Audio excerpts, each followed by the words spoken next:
Morning, everybody. Have a nice morning today. Have a very nice time with my English class at the beginning of the day. Welcome. You are most welcome to my digital classroom, your spoken English class. Spend just 2 or 3 minutes a day here in my class and be a fluent English speaker very shortly.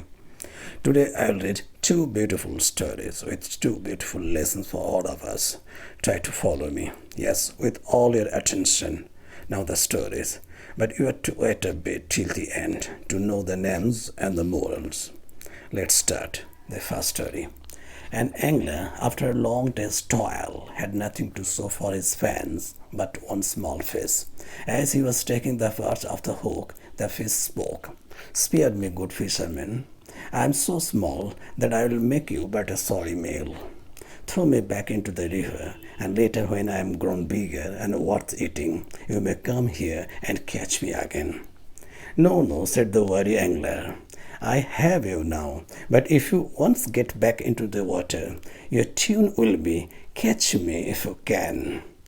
The name of the story, The Angler and the Little Fish. And the moral, beware of the promises of a desperate man.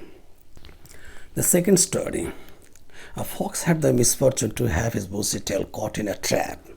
When he saw that it was a question of his life and his tail, he left his tail behind him. He felt himself disgraced, however, and for a time he did not go to his friends for fear of ridicule. But one day the idea came to him how he could make the best of his bad bargain.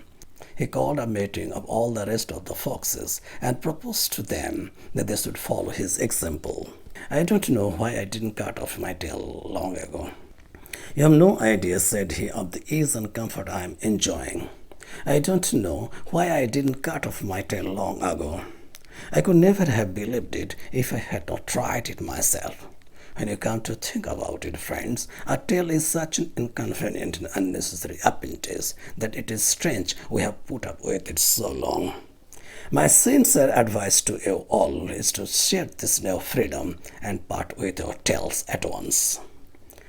As he concluded, one of the older and wiser foxes stepped forward and said, "There is not one of us who does not believe that you find it convenient to cut off your tail.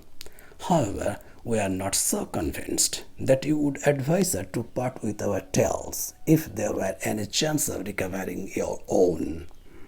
The name of the story, The Fox Without a Tail. And the moral, misery loves company.